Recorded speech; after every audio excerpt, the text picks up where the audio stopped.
नमस्कार मित्रांनो, सुख म्हणजे नक्की काय असतं या मालिकेच्या आजच्या भागात आपण पाहणार आहोत की अधिराजचे मित्र केसबद्दलच बोलत बसले होते. त्यामध्ये लवली बोलतो की नित्या मॅडमचं प्रेम आहे आपल्या अधिराजवर. त्यावर अधिराज त्यांना रागातच बोलतो, थोबाड बंद करा तुमची. तेवढ्यात नित्या तेथे येते. नित्याला बघून अधिराजचे मित्र निघून जातात आणि अधिराज सुद्धा निघण्याच्या प्रयत्नात असतो, पण नित्या त्याला अडवते. नित्या अधिराजला बोलते, मला माफ केलं का? त्यावर अधिराज बोलतो, तुम्ही माफी मागायची नाटकं बंद करा. त्यावर नित्या बोलते की मी काय करू म्हणजे तुला विश्वास बसेल. नित्या अधिराजला समजवत होती की हे जे झाले त्यात माझी काहीच चुकी नाही. त्यावर अधिराज तिला बोलतो, बाजूला हो, पुन्हा वाटेत आली ना तर काट्यासारखं बाजूला फेकेन. पण नित्या त्याचं काय ऐकायला तयार नव्हती. त्यामुळे अधिराजला खूपच राग येतो आणि तो गाडीवरून खाली उतरून निघून जायला लागतो. पण नित्या त्याचा हात पकडते व म्हणते, त्या दिवशी विहिरीत पडल्यावर तू माझा जीव वाचवलास. माझा जीव वाचवणाऱ्याला मी जेलमध्ये कसं पाठवेन? नित्या पुन्हा पुन्हा माफी मागू लागते. तेवढ्यात नित्याला तिच्या आईचा फोन येतो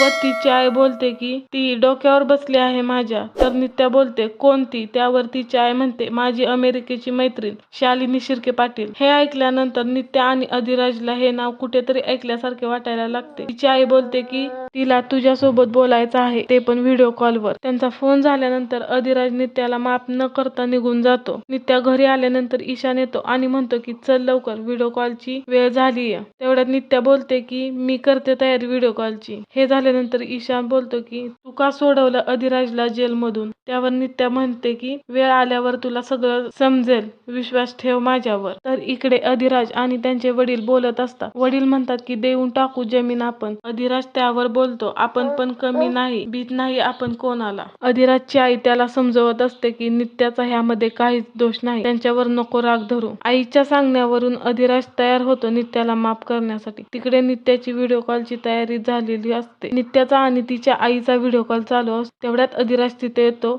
व म्हणतो की मला बोलायचं आहे तुमच्यासोबत. त्यावर नित्या बोलते की तुला दिसत नाही का मी मीटिंग मध्ये आहे, तू थांब, आपण बोलू नंतर. नित्याची आई ही शालिनीला ऍड करते पण कॉम्प्युटर स्क्रीनवर नित्या दिसतच नसते. तेवढ्यात शालिनीला एक कॉल येतो आणि ती कॉल घेण्यासाठी पाठीमागे जाते व मागे नेटवर्क येतो. नित्या बोलते, नेटवर्क प्रॉब्लेम आहे इथे. नित्या आणि अधिराज दोघे पण शालिनीला बघण्यासाठी पुढे येतात, पण जोराचा वारा सुद्धा येतो आणि इकडे शालिनीच्या कॉम्प्युटरवर काहीतरी पडते, त्यामुळे कॉम्प्युटर बंद पडतो. शालिनी आणि नित्याच्या आईचा कॉल चालू असतो. शालिनी म्हणते की नित्याकडून माझं काम नाही ना झालं तर मला कोल्हापुरात यावं लागेल आणि मी जर इंडियात आले ना तर तुम्हा दोघींना बघून घेईन, असं रागातच बोलते. तर इकडे नित्या आणि अधिराजच्या हाताच्या खुणेवर जळजळ होत असते.